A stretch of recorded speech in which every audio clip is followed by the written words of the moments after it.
देखो, this article is about GST council. ठीक है, जीएसटी होता है goods and service tax. India में इंडियन गवर्नमेंट के पास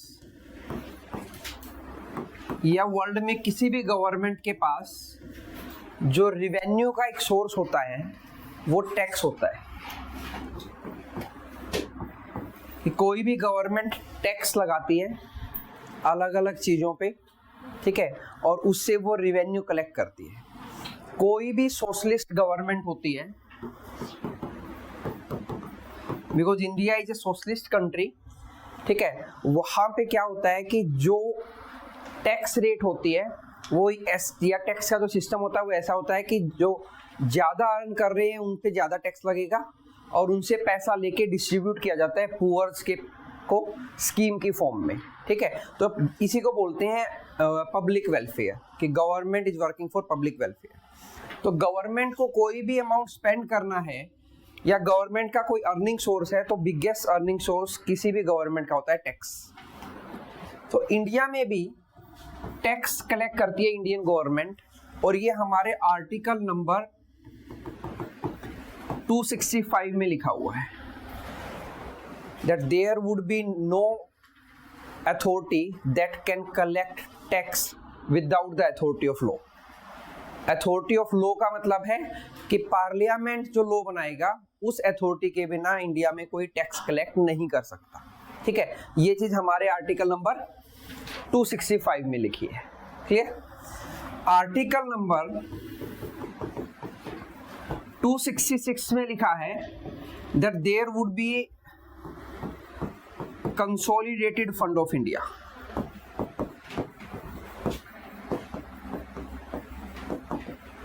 and public account fund, कि दो टाइप के फंड होंगे। जो भी पैसा गवर्नमेंट कलेक्ट करेगी through the authority of law as per article 265, वो सारा का सारा पैसा कंसोलिडेटेड फंड ऑफ इंडिया में रखा जाएगा। मीन्स इट्स लाइक एक बैंक अकाउंट और सेविंग अकाउंट टाइप है। गवर्नमेंट का जितना भी अर्निंग होगा वो कहाँ रखा जाता है? कंसोलिडेटेड फंड ऑफ इंडिया में आर्टिकल 266 में मेंशन है। उससे अलग एक पब्लिक अकाउंट फंड भी होता है, जिसमें अगर गवर्नमेंट कोई अलग से कोई फंड बना देती है, सपोज एजुकेशन के लिए कोई फंड बना दिया गवर्नमेंट ने, ठीक है, उसमें कोई पैसा आ रहा है, या अलग अलग मिनिस्ट्रीज के अकाउंट होते हैं, सेविंग अकाउंट होते हैं या करंट अकाउंट होते हैं, वो पैसा या कोई स्कीम चला रखी है गवर्नमेंट ने, या लोगों के पीएफ पेंशन फंड का जो पैसा होता है, उस टाइप का पैसा सारा आता है पब्लिक अकाउंट फंड में। ठीक है, और ज्यादा डिटेल में आप इसको पॉलिटी में पढ़ोगे। अभी हमारे लिए इतना इंपॉर्टेंट है कि इंडिया में as per article 265 government can levy LEVY or impose tax, because it is clearly mentioned in Article 265 that no authority can collect the tax without the authority of law। और authority of law होता है सिर्फ government के पास। उस tax को जो collect करेगी government, उसको रखने के लिए कंसोलिडेटेड फंड ऑफ इंडिया बनाया गया है, और एक बनाया गया है पब्लिक अकाउंट ऑफ इंडिया। इस कंसोलिडेटेड फंड में जितना भी पैसा कलेक्ट होगा उस सारे पैसे को गवर्नमेंट यूज करेगी पब्लिक वेलफेयर के लिए। लेकिन यहां से कंसोलिडेटेड फंड ऑफ इंडिया से पैसा निकालने के लिए पार्लियामेंट की परमिशन की रिक्वायरमेंट होती है। जैसे सपोज हमने किसी बैंक में सेविंग अकाउंट खुलवा लिया, हमारी सारी अर्निंग उसमें आ रही है, तो उसमें हमारी अथॉरिटी चाहिए पैसा निकलवाने के लिए। तो सिमिलर वे में अगर कंसोलिडेटेड फंड ऑफ इंडिया से पैसा निकालना है तो पार्लियामेंट की परमिशन चाहिए। पार्लियामेंट का मतलब है यहाँ पे लोकसभा। ठीक है, राज्यसभा की permission most of the cases में नहीं चाहिए होती है। कुछ स्पेशल केसेस आप पढ़ोगे, ठीक है, otherwise most of the cases में पार्लियामेंट मतलब लोकसभा की परमिशन चाहिए। वैसे पार्लियामेंट का मतलब होता है Lok Sabha, Rajya Sabha, president of India.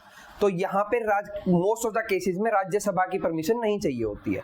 वो हम पॉलिटी में पढ़ेंगे कि क्यों नहीं चाहिए होती है। और हमने एक आर्टिकल कवर भी किया था इलेक्शन फंडिंग में, तो वहां पे मैंने बताया भी था कि मनी बिल एक कंसेप्ट होता है, ठीक है, वो मैंने वहां एक्सप्लेन भी किया था कि राज्यसभा की परमिशन क्यों नहीं चाहिए होती।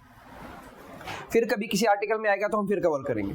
सो पार्लियामेंट की परमिशन चाहिए होती है इसमें से एक भी पैसा निकालने के लिए, ठीक है। अब ये पैसा कहाँ कहाँ लगेगा, कहाँ कहाँ खर्च होगा, वो पूरा का पूरा हिसाब किताब गवर्नमेंट रखती है, और गवर्नमेंट कहाँ कहाँ उस पैसे को खर्च कर रही है, एक एक पैसे का हिसाब उसको देना पड़ता है, और उसकी सुपरवाइजरी करता है कौन? कैग। इंडिया में एक बॉडी है एज पर आर्टिकल 1, बताओ आप लोग तो बताओ, 148 CAG, controller and auditor general, ठीक है, कंट्रोलर एंड ऑडिटर जनरल। ये क्या करता है, जितना भी पैसा गवर्नमेंट लेती है पार्लियामेंट की परमिशन से, और जहां जहां पे भी खर्च करती है, ये हर एक चीज का गवर्नमेंट से बिल लेता है, उस बिल को गैदर करता है, फिर देखता है कि क्या सच में वो पैसा वहां पे लगा है, नहीं लगा है। इस तरह से ये पूरा एक साल में गवर्नमेंट जहां जहां जितना पैसा खर्च करेगी उसकी पूरा एक रिकॉर्ड मेंटेन करता है, और उस रिकॉर्ड को प्रेसिडेंट को जाके दे देता है कि आप क्रॉस चेक कर लो, ये गवर्नमेंट ने इस चीज के लिए पैसा मांगा था, यहाँ यहाँ लगाया है, ठीक है। तो फिर प्रेसिडेंट उस फाइल को रख देता है पार्लियामेंट में कि आप लोग क्रॉस चेक कर लो, जो पैसा आप लोगों ने दिया था जहां पे लगाने के लिए वहां पे लगा है या नहीं लगा है। तो एक चेक एंड बैलेंस का प्रॉपर सिस्टम है उस चीज के लिए, ठीक है। तो इसके बाद एक आर्टिकल और भी है, आर्टिकल 267, उसके अंदर है contingency fund of India.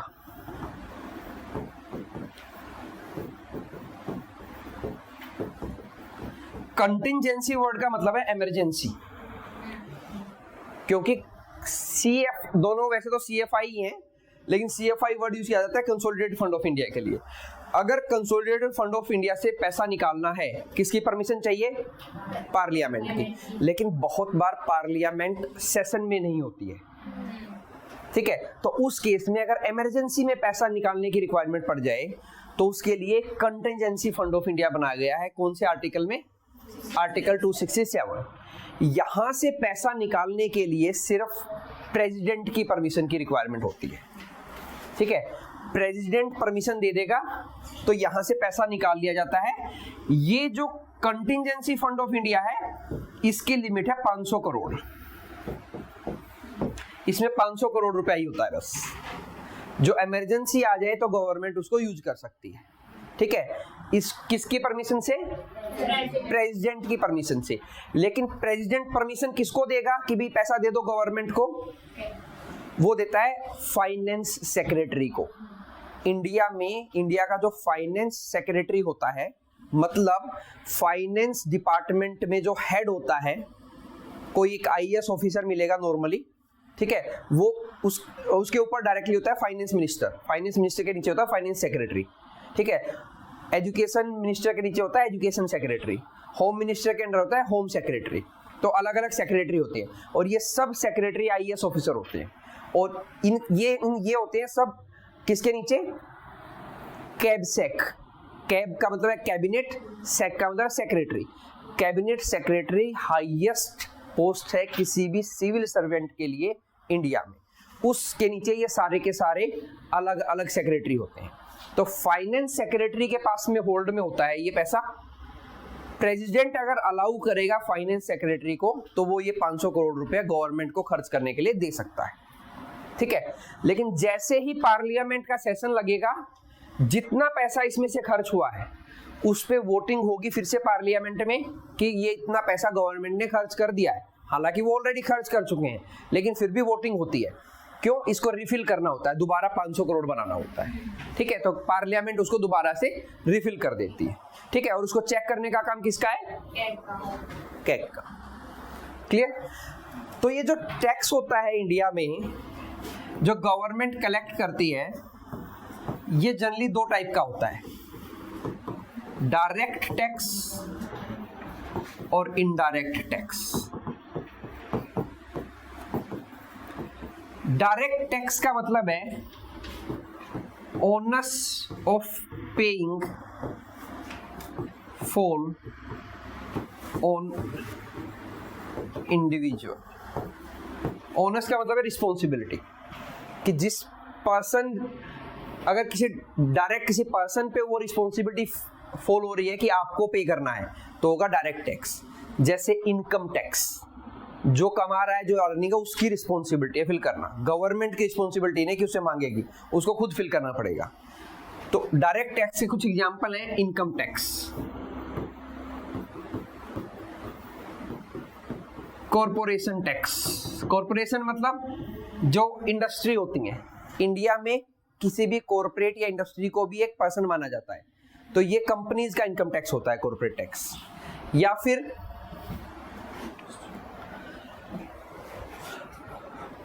Income, अभी फिलहाल यही दो डायरेक्ट टैक्स है इंडिया में, income tax and corporation tax, ठीक है। इनडायरेक्ट टैक्स, जैसे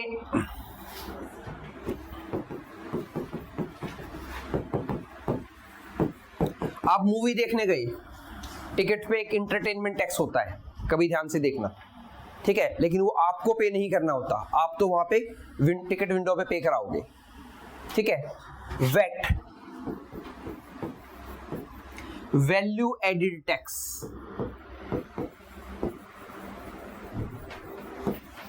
वैल्यू एडिड का मतलब है, लेट्स सपोज आपने आटा लिया था फ्लोर और उससे बिस्किट बना दिया, ठीक है, तो इस प्रोसेस में जो वैल्यू एडिशन हुआ, वैल्यू एडिशन का मतलब है जो बिस्किट बन गया, उस प्रोसेस में जो टैक्स पे करते हैं उसको बोलते हैं वेट, वैल्यू एडिड टैक्स।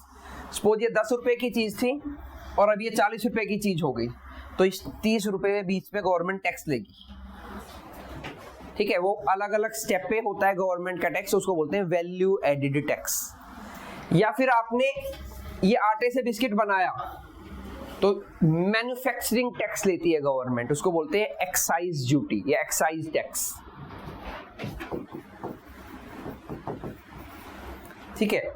और जो अब आज हम पढ़ेंगे GST, goods and services tax, ये सारे क्या हैं, इनडायरेक्ट टैक्स। प्रॉपर्टी टैक्स एक तरह से डायरेक्ट में ही आएगा क्योंकि आपको खुद ही करना है, ठीक है। तो ये इंडिया में ब्रॉडली टैक्सेशन का सिस्टम है। अब प्रोसेस क्या था कि इंडिया में जो इनडायरेक्ट टैक्स है,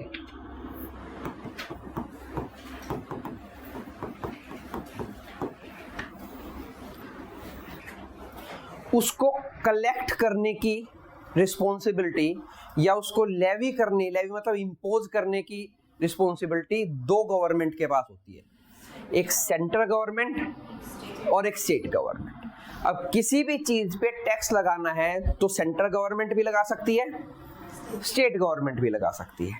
तो इंडिया में फेडरल स्ट्रक्चर है। फेडरल स्ट्रक्चर का मतलब होता है डिवीजन ऑफ पावर। कौन सी पावर? Law making power.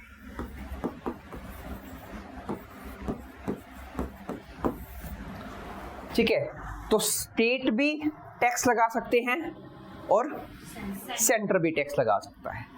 तो जो इनडायरेक्ट टैक्स लगता था इंडिया में, उसमें सेंटर भी अपना अलग अलग टैक्स लगाता था और स्टेट भी अलग अलग लेवल पे टैक्स लगाते थे इसलिए बोल रहा हूं कि अभी वो सिस्टम बदल गया है। ठीक है, तो क्या होता था कि स्टेट वाइज अलग अलग स्टेट में अलग अलग टैक्सेशन सिस्टम था। तो उसकी वजह से क्या होता था कि कोई भी मैन्युफैक्चरिंग यूनिट लगनी है, ठीक है, तो वो उन स्टेट में इजीली लग पाती थी जहां पे टैक्स कम है, और जहां पे टैक्स ज्यादा है वहां पे नहीं लग पाती थी। इससे क्या होता था? Uneven growth. महाराष्ट्र में तो बहुत ज्यादा इंडस्ट्री है, उसके साइड में कर्नाटक है, वहां नहीं है इतनी, उससे थोड़ा सा इधर आंध्र प्रदेश है, वहां पे भी नहीं है। ठीक है, मुंबई में बहुत सारी इंडस्ट्री है, गुजरात में इंडस्ट्री है, राजस्थान में नहीं है। हालांकि कुछ और फैक्टर्स भी रिस्पॉन्सिबल होते हैं उसके लिए, प्लेस भी होता है, रॉ मटेरियल की सप्लाई भी होती है। एक बार हम उनको छोड़ दें तो उससे उतना मेजर इंपैक्ट नहीं पड़ेगा, लेकिन टैक्स भी एक बहुत इंपॉर्टेंट फैक्टर होता है। जब आप कोई भी इंडस्ट्री कहीं पे लगाते हो तो आप ये देखते हो टैक्स की रेट क्या है। कि कितना टैक्स आपको पे करना पड़ेगा।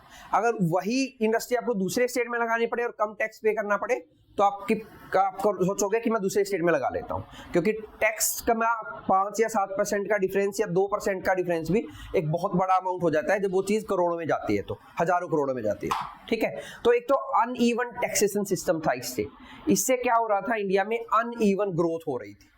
कुछ तो बहुत इंडस्ट्रियलाइज रीजन बन गए और कहीं कहीं इंडस्ट्री लग ही नहीं पा रही थी। दूसरा, तो एक तो अनइवन टैक्सेशन था जिससे अनइवन ग्रोथ हो रही थी।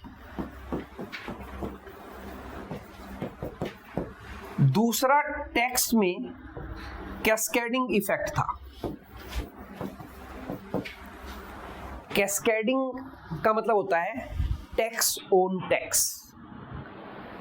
अभी गवर्नमेंट टैक्स लेती है तो वो किसी एक चीज पे टैक्स देती है, लेकिन पहले जो सिस्टम था उसमें टैक्स ऑन टैक्स लगता था। टैक्स ऑन टैक्स का मतलब समझो कि कोई एक चीज, एक रॉ मटेरियल है आपके पास और उससे आपने फिनिश गुड बना दिया या फिर कोई इंटरमीडिएटरी स्टेप बना दिया और इस प्रोसेस में 100 रुपए लगे, आपने टैक्स पे कर दिया। सपोज 10% टैक्स की रेट है, आपने 10 रुपए टैक्स पे कर दिया। ठीक है, ये चीज थी 10 रुपए की, अब ये हो गई 110 रुपए की। अब सेकंड स्टेप से थर्ड स्टेप इसमें कुछ और वैल्यू ऐड हुआ। ठीक है, और अब 110 से सपोज ये चीज बन गई है 150 की। ठीक है, तो इस प्रोसेस में फिर से एक टैक्स लगता था। सपोज यहाँ पे 10% है, यहाँ पे भी 10% टैक्स लग गया। ठीक है, क्योंकि ऑलरेडी हम एक टैक्स दे के आ चुके थे, फिर से एक बार टैक्स दे रहे हैं, तो जो पहले वाली वैल्यू एडिड की थी उसको माइनस किए बगैर ही डायरेक्ट टैक्स लग जाता था। मतलब आपने सेकंड स्टेप बनाया है, उसको सेकंड स्टेप तक आने के लिए जो आप टैक्स पे करके आए हो, जो 100 रुपए का आपने वैल्यू एडिशन किया था उसको माइनस नहीं कर रहे, उस पे दोबारा से फिर से टैक्स ले रहे हैं। तो मल्टीपल स्टेजेस पे टैक्स ऑन टैक्स लगता था इंडिया में, तो इसको बोलते थे कैस्केडिंग इफेक्ट, कि भाई आप टैक्स तो ले रहे हो लेकिन उसको उसमें टैक्स ऑन टैक्स भी आ गया है एक तरह से। टैक्स ऑन टैक्स का मतलब अगर दूसरे वे में समझो, 10 रुपए की चीज थी 110 की हो गई। ठीक है, 100 रुपए पे आपने 10% टैक्स दे दिया। अभी इस 100 रुपए पे तो आप ऑलरेडी टैक्स दे चुके हो ना, तो यहाँ पे तो आपको रिमेनिंग 40 पे ही टैक्स देना चाहिए, लेकिन ऐसा नहीं होता था। वो ये माइनस करते थे 140 और फिर टैक्स ले, तो जहां पे आप ऑलरेडी टैक्स दे चुके थे उस पे फिर से आपकी टैक्स रेट लग जाती है। ठीक है, तो टैक्स ऑन टैक्स को बोलते थे कैस्केडिंग इफेक्ट।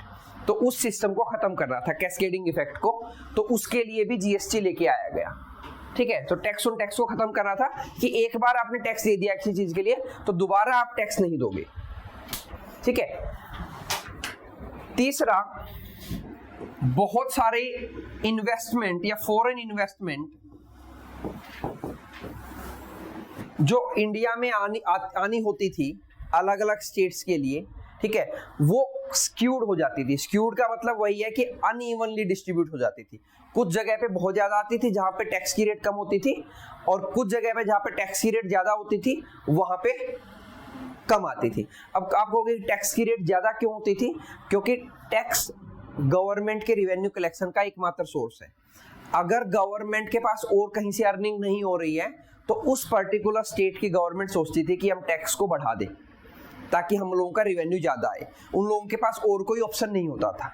ठीक है, तो इसलिए, और जहां पे ये होता था कि हमें कम टैक्स में भी काम चल जाएगा, जैसे किसी स्टेट में ऐसा हो कि एग्रीकल्चर भी बहुत अच्छा कर रहा है, इंडस्ट्री भी बहुत अच्छी कर रही है, तो वो स्टेट सोचेगा कि हम एग्रीकल्चर से भी अच्छा खासा अर्न कर रहे हैं तो इंडस्ट्री पे कम टैक्स लगा देते हैं। ठीक है, अब कुछ स्टेट ऐसे हैं जहां पे एग्रीकल्चर नहीं अच्छा कर रहा है, सिर्फ इंडस्ट्री ही उनका एकमात्र सोर्स है अर्निंग का, तो वो सोचते हैं कि हम मैक्सिमम टू मैक्सिमम कहां से विड्रॉ करें, इंडस्ट्री से विड्रॉ करें, तो वो टैक्स को थोड़ा सा बढ़ा देते थे। इट्स लाइक सेम सिचुएशन जो हम देखते हैं कि कई बार ये सुना होगा आप लोगों कि जो लग्जूरियस आइटम है जैसे आईफोन है, बोलते हैं कि आप आबू धाबी जाके ले आओ, आप साउथ एशियन कंट्रीज में जाके ले आओ, सस्ता पड़ता है, क्योंकि इंडिया में टैक्स ज्यादा है।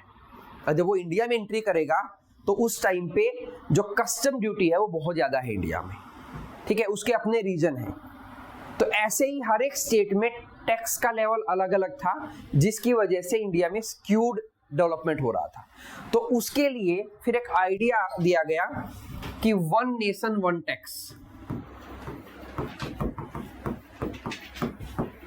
कि एक नेशन हो और एक ही टैक्स हो, ठीक है। तो इंट्रोड्यूस किया गया जीएसटी को, goods and service tax. Goods मतलब all those thing which are tangible, जो आप लोग फील कर सकते हो, और सर्विसेज इनटेंजेबल। तो जीएसटी का आइडिया दिया गया। अब जीएसटी का आइडिया दिया गया, जीएसटी लाने के लिए इंडिया के कॉन्स्टिट्यूशन में अमेंडमेंट करने की रिक्वायरमेंट थी। क्यों? क्योंकि मैंने अभी थोड़ी देर पहले आपको बताया था कि इंडिया में फेडरल स्ट्रक्चर है। फेडरल स्ट्रक्चर ये अलाउ करता है स्टेट को और सेंटर को कि वो अपना अलग अलग टैक्स कलेक्ट कर सकते हैं। एज पर इंडियन कॉन्स्टिट्यूशन, अगर आपको इस फेडरल स्ट्रक्चर में चेंज करना है, क्योंकि आप टैक्स, जीएसटी तो एक कॉमन टैक्स हो गया, अब कॉमन टैक्स डिसाइड कौन करेगा? स्टेट डिसाइड करेगा कि सेंटर डिसाइड करेगा? तो बहुत सारे चेंजेस कर रहे थे, उसके लिए कॉन्स्टिट्यूशन अमेंडमेंट किया गया। तो जीएसटी लाने के लिए कॉन्स्टिट्यूशन में अमेंडमेंट किया गया, कॉन्स्टिट्यूशनल अमेंडमेंट बिल इंट्रोड्यूस किया गया 122 इन 2014 में। हालांकि ये प्रोसेस बहुत पहले से स्टार्ट हो गई थी, लगभग 2000 के टाइम से ये बात चलने लगी थी कि इंडिया में जीएसटी को लेके आएंगे, लेकिन जीएसटी को लेके आ नहीं पा रहे थे। रीजन, वो स्टेट जिनका इनकम ज्यादा अच्छा था टैक्सेशन से, अब जीएसटी आने से क्या होगा, यूनिफॉर्म टैक्स लग जाएगा, तो कुछ स्टेट को लॉस हो रहा था। तो वो लॉस हो रहा था, अब कॉन्स्टिट्यूशन ने उन्हें पावर दे रखी थी कि वो टैक्स कलेक्ट कर सकते हैं, तो वो कह रहे थे हम नुकसान नहीं झेलेंगे, हम क्यों नुकसान करें, हम इस यूनिफॉर्म टैक्सेशन से बिहार को बेनिफिट होगा, तो महाराष्ट्र कह रहा है कि मैं क्यों नुकसान वो करूं, मैं तो अपने क्राउड से जितना टैक्स देता हूं लोगों के वेलफेयर के लिए यूज कर रहा हूं, ठीक है। सेम चीज गुजरात में थी, सेम चीज कुछ अदर स्टेट्स में थी। तो कुछ ऐसे स्टेट्स जहां पर टैक्स कलेक्शन बहुत कम है, रीजन बीइंग इंडस्ट्री ही नहीं है, तो उनके लिए तो फायदे का सौदा था कि सभी जगह यूनिफॉर्म टैक्स हो जाएगा, ठीक है। लेकिन जो स्टेट अच्छा खासा अर्न कर रहे थे टैक्सेशन से, अपना टैक्सेशन लगा के वो उसको छोड़ना नहीं चाह रहे थे, तो जीएसटी लाने में प्रॉब्लम आ रही थी। अब कहोगे इसमें प्रॉब्लम क्या आएगी? प्रॉब्लम ये थी कि जो ये कॉन्स्टिट्यूशनल अमेंडमेंट बिल लेके आए और जो कॉन्स्टिट्यूशन में अमेंडमेंट करना था,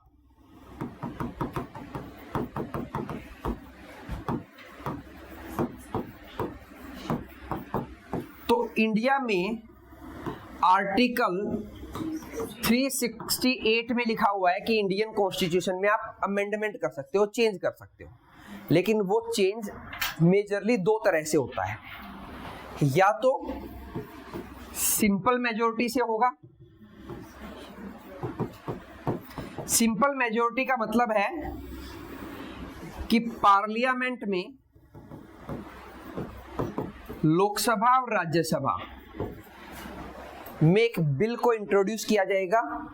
सपोज लोकसभा में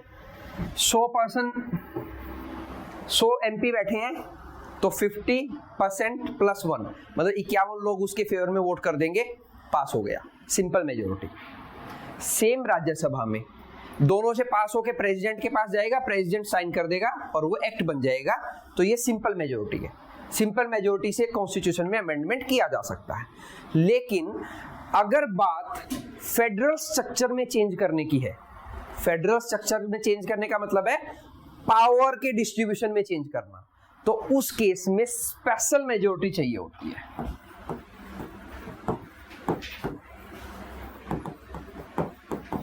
स्पेशल मेजॉरिटी का मतलब होता है 2/3 मेजॉरिटी, ठीक है। सिंपल तो चाहिए ही चाहिए, उसके ऊपर 2/3 मेजॉरिटी चाहिए, जो यहां काम 1/2 से चल रहा था, अब क्या चाहिए, 2/3 मेजोरिटी चाहिए। अब ये 2/3 भी दो टाइप की होती है, एक तो ये हो कि दोनों हाउस में 2/3 मेजोरिटी से पास हो जाए और प्रेसिडेंट उसको साइन कर दे। एक होता है special majority plus half of states will ratify. Half of the state will ratify का मतलब ये है, पार्लियामेंट में तो पहले स्पेशल मेजोरिटी आएगी, पहले लोकसभा या राज्यसभा लोकसभा में पास होगा स्पेशल मेजोरिटी के साथ, मतलब 2/3 मेजोरिटी के साथ। उसके बाद जितने भी स्टेट इंडिया में हैं, अभी हैं 28 स्टेट, ठीक है, तो 28 का हाफ हो गया 14। जो 14 स्टेट गवर्नमेंट अपने अपने स्टेट लेजिस्लेचर में उसको पास करेंगी और उसको रेटिफाई करेंगी, ठीक है। तो मतलब 14 स्टेट की परमिशन की रिक्वायरमेंट होती, सिर्फ पार्लियामेंट से काम नहीं चलता। जब फेडरल स्ट्रक्चर में चेंज करेंगे तो उस केस में हाफ ऑफ द स्टेट का रेटिफिकेशन चाहिए, मतलब 14 स्टेट के गवर्नमेंट को और मनाना था गवर्नमेंट को कि आप 14 लोग अगर और पास कर दोगे इसको तो ये क्या बन जाएगा, कॉन्स्टिट्यूशनल अमेंडमेंट हो जाएगा। इसीलिए इंडिया में कॉन्स्टिट्यूशनल अमेंडमेंट करना बहुत इजी भी नहीं है और बहुत डिफिकल्ट भी नहीं है, ठीक है। इजी इसलिए नहीं है क्योंकि अगर आपको बहुत मेजरली कोई चेंज करना है तो आपको स्पेशल मेजोरिटी पहले तो चाहिए पार्लियामेंट की, और फिर half of the state legislature का अप्रूवल भी चाहिए, जो कि बहुत मुश्किल होता है किसी भी गवर्नमेंट के लिए लेना, ठीक है। क्योंकि स्टेट तो मान ही नहीं रहे थे, मैक्सिमम स्टेट तो ये कह रहे थे कि हमें नुकसान होगा, और जो नुकसान होगा तो ऑब्वियस है वो क्यों पास करेंगे, ठीक है। और जिनको बहुत ज्यादा नुकसान, जिनको बहुत ज्यादा बेनिफिट हो रहा था वही पास करेंगे, ठीक है। तो इस केस में ये वाली मेजोरिटी की रिक्वायरमेंट थी, क्योंकि जब फेडरल स्ट्रक्चर में चेंज आएगा तो कॉन्स्टिट्यूशन अमेंडमेंट करने के लिए स्पेशल मेजोरिटी चाहिए पार्लियामेंट में, plus half of the state legislature भी उसको पास करें। तो ये पूरा प्रोसेस करने में गवर्नमेंट को 3 साल लग गए, या बोलूं 2 साल लग गए। 2016 तक ये प्रोसेस हो पाया और 2017 में 1 जुलाई से जीएसटी लागू हो गया इंडिया में, गुड्स एंड सर्विस टैक्स। अब ये पूरा कॉन्स्टिट्यूशनल अमेंडमेंट करने के लिए गवर्नमेंट को बहुत सारे पापड़ बेलने पड़े, बहुत सारे स्टेट्स को मनाना पड़ा कि आप लोग पास कर देना, ठीक है। क्योंकि पहली बात तो पार्लियामेंट में, लोकसभा में 2/3 मेजोरिटी होना बड़ी बात है गवर्नमेंट के लिए, मतलब 543 की टोटल नंबर है, ठीक है। तो 2/3 मेजोरिटी चाहिए उसमें से, तो गवर्नमेंट की वो होना मुश्किल बात है 66%। अगर वो मिल जाती है तो राज्यसभा में नहीं मिलेगी, तो राज्यसभा में कैसे मिल सकती है, अलग अलग स्टेट गवर्नमेंट्स के मेंबर होते हैं, तो उनको मनाओ कि आप लोग इसको पास करना, फिर उसके बाद half of the state legislature को और मनाओ। तो जो स्टेट नहीं मान रहे थे उनके लिए गवर्नमेंट ने कुछ प्रोविजंस रखे, क्योंकि स्टेट्स की टैक्सेशन पावर जा रही थी, और टैक्सेशन पावर सब कुछ है, मतलब उनका अर्निंग जा रहा था। तो स्टेट्स ने बोला कि अगर हम ये सारा डिसीजन जीएसटी का आपके हाथ में दे देंगे तो आप तो अपनी मर्जी से काम करोगे, मतलब जिन स्टेट्स में सेंटर और स्टेट गवर्नमेंट सेम होगी, जैसे बीजेपी है, तो वहां तो अच्छा होगा, और जिनमें गवर्नमेंट अगेंस्ट में होगी आप लोग पैसा ही नहीं दोगे, ठीक है। क्योंकि पैसा डिस्ट्रीब्यूट भी तो होगा ना उसके बाद। इंडिया में क्या प्रोविजन है अभी, इस जीएसटी से पहले टैक्सेशन का प्रोविजन क्या था कि सेंट्रल गवर्नमेंट टैक्स कलेक्ट करती थी, स्टेट गवर्नमेंट टैक्स कलेक्ट करती थी। स्टेट गवर्नमेंट जो टैक्स कलेक्ट करती थी अपने पास रख लेती थी, जो सेंट्रल गवर्नमेंट टैक्स कलेक्ट करती थी, अभी ऑब्वियस सी बात है सेंट्रल गवर्नमेंट भी तो किसी न किसी स्टेट में से ही कलेक्ट करेगी, क्योंकि सेंट्रल गवर्नमेंट का कौन सा स्टेट है, कोई स्टेट नहीं है, सारे स्टेट उसके हैं, तो उन स्टेट में से सेंट्रल गवर्नमेंट भी कलेक्ट करती थी। कलेक्ट करके आर्टिकल 280 के अकॉर्डिंग इंडियन कॉन्स्टिट्यूशन में फाइनेंस कमीशन का एक प्रोविजन है। कौन सा? फाइनेंस कमीशन, जो ये बताएगा कि ये पैसा जो सेंट्रल गवर्नमेंट के पास आ गया ये कैसे कैसे बटेगा मतलब सेंटर के पास कितना रहेगा और स्टेट के पास कितना कितना जाएगा। आर्टिकल कौन से में, 280 में फाइनेंस कमीशन का प्रोविजन है। तो पहले सिस्टम ये था। तो अब जीएसटी आने के बाद तो एक ही टैक्स सिस्टम हो गया पूरा का पूरा। तो उन स्टेट्स ने बोला कि हमारा से क्या रहेगा, आपकी मर्जी होगी, आप जैसा करोगे। तो फिर गवर्नमेंट ने जीएसटी काउंसिल बनाई कि चलो ऐसे करते हैं ताकि फेडरल सिस्टम भी रहे, तो उसके लिए हम एक काउंसिल बना लेते हैं, जीएसटी काउंसिल, जहां पे सेंटर का एक शेयर होगा और स्टेट्स का एक शेयर होगा।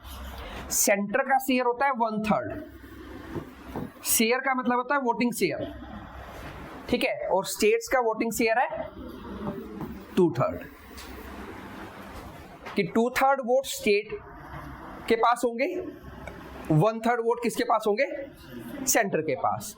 और हम लोग जो डिसीजन लेंगे वो मेजॉरिटी से लेंगे, और ये स्पेशल मेजॉरिटी होगी 3/4 मेंबर्स की। 3/4 का मतलब होता है 75%, कि अगर 75% पर्सन जो उस काउंसिल में बैठे होंगे वो ये मान लेंगे कि जीएसटी में ये चेंज करना है। चेंज का मतलब जैसे फॉर एग्जांपल मिल्क पे जीएसटी 12% लगता है और उसको 18 या 12 या 5 करना है या खत्म करना है, तो ये डिसीजन कैसे लिया जाएगा, तो उसके लिए ये काउंसिल बनाई गई है, जीएसटी काउंसिल। कौन कौन सा प्रोडक्ट जीएसटी के दायरे में लाया जाएगा, कौन सा प्रोडक्ट जीएसटी के दायरे से बाहर किया जाएगा, टाइम टू टाइम इस जीएसटी काउंसिल की मीटिंग होती है। मीटिंग में सेंट्रल गवर्नमेंट से फाइनेंस मिनिस्टर और जो मिनिस्टर ऑफ स्टेट होता है फाइनेंस का वो रहते हैं, और अलग अलग स्टेट गवर्नमेंट से एक एक रिप्रेजेंटेटिव को वो भेजते हैं, तो पूरी काउंसिल बन जाती है, ठीक है। अब जो भी फैसला लेते हैं वो कौन सी मेजोरिटी से लेते हैं, 3/4। 3/4 होता है 75%, 75% मेजोरिटी से लेते हैं। उसका रीजन ये है क्योंकि 1/3 तो अकेले इनके पास है, ठीक है। तो उस केस में तो हालांकि इसमें अभी भी एक लुकेने का मतलब लूप होल है। लूप होल ये है कि स्टेट कोई भी, अगर कोई स्टेट है 2-4, वो कोई चीज चेंज नहीं करना चाहते, अगर वो वोट अगेंस्ट में करेंगे तो उनका कोई इंपैक्ट नहीं पड़ेगा। लेकिन अगर सेंटर नहीं मान रहा ना किसी बात पे, तो वो पास नहीं हो सकता वो बिल, क्योंकि 1/3 अगर बाहर हो गया पहले ही तो 2/3 बचा, और चाहिए कितना, 75, ये है 33%, ये है 66, ठीक है, 33.33 लगा लो एग्जैक्ट, ये 66.66, ठीक है। कितना चाहिए, 75% चाहिए। तो अगर ये इन्होंने किसी चीज पे मना कर दिया तो वो चीज पास नहीं हो सकती। लेकिन अगर कोई स्टेट किसी, मान लिया 2-4 स्टेट है ऐसे वो नहीं मान रहे, वो अगर अगेंस्ट में वोट करेंगे तो कोई फर्क नहीं पड़ेगा। तो जीएसटी काउंसिल पे अभी भी ये मतलब एक नेगेटिव इंपैक्ट, नेगेटिव आरोप लगता है कि सेंटर का मेजर सी है। अगर सेंटर नहीं मानेगा तो वो चीज तो हो ही नहीं सकती। हालांकि स्टेट का भी रिक्वायरमेंट पड़ेगा, लेकिन सेंटर का तो पड़ेगा ही पड़ेगा, रीजन बीइंग उनके पास 1/3 वोट है, ठीक है। तो उसी जीएसटी काउंसिल के बारे में ये पूरा का पूरा आर्टिकल है। उसकी मीटिंग हुई थी अभी रिसेंटली। हालांकि सुप्रीम कोर्ट ने एक डिसीजन दिया कि जो ये, वो भी मेंशन है इसमें, कि ये जो जीएसटी काउंसिल डिसीजन देगी वो बाइंडिंग नहीं है, मतलब जरूरी नहीं है आपको मानना, ठीक है। अगर आप एग्री कर रहे हो तो सही है, नहीं तो आप उसमें चेंज कर सकते हो, चेंज की डिमांड कर सकते हैं। क्लियर, ठीक है।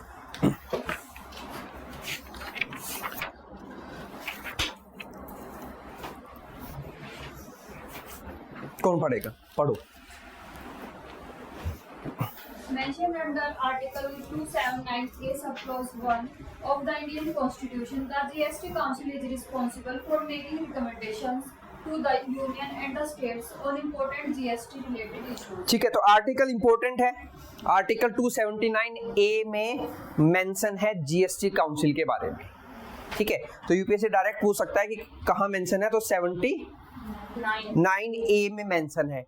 That means GST council is an constitutional body. इसका मतलब ये है कि जीएसटी काउंसिल जो है वो एक कॉन्स्टिट्यूशनल बॉडी है। अगर यूपीएससी बोल दे that GST council is a non constitutional body तो वो गलत हो जाएगा। अब ये कॉन्स्टिट्यूशनल बॉडी क्या होती है, वैसे शायद पहले भी हमने किया था, 3 टाइप की बॉडी होती हैं। स्टैट्यूटरी बॉडी, एग्जीक्यूटिव बॉडी और कॉन्स्टिट्यूशनल बॉडी। कॉन्स्टिट्यूशनल बॉडी तो सिंपली वो है जो कॉन्स्टिट्यूशन में मेंशन है।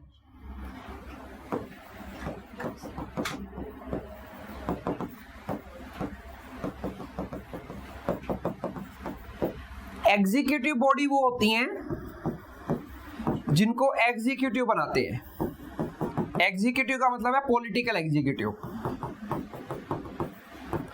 पॉलिटिकल एग्जीक्यूटिव का मतलब है prime minister and council of minister centre में और CM and council of minister state में। हालांकि गवर्नर भी इंक्लूड होता है, प्रेसिडेंट भी इंक्लूड होता है, ठीक है। लेकिन मैंने मोटा मोटा बताया है कि जो कोई भी बॉडी, अगर आज प्राइम मिनिस्टर ऑफ इंडिया और उसकी काउंसिल मिलके बोल दे कि हम एक नई बॉडी बना रहे हैं तो उसको बना सकते हैं, उनको परमिशन है, उसको बोलते हैं एग्जीक्यूटिव बॉडी, ठीक है। जैसे एग्जीक्यूटिव बॉडी का सबसे अच्छा एग्जांपल है नीति आयोग। नीति आयोग एक एग्जीक्यूटिव बॉडी है। स्टैट्यूटरी बॉडी वो होती है जो लॉ से बनती है, मतलब पार्लियामेंट बनाएगा या फिर स्टेट लेजिस्लेचर बनाएगा, तो वो सारी होती हैं स्टैट्यूटरी। स्टैट्यूट का मतलब होता है लॉ।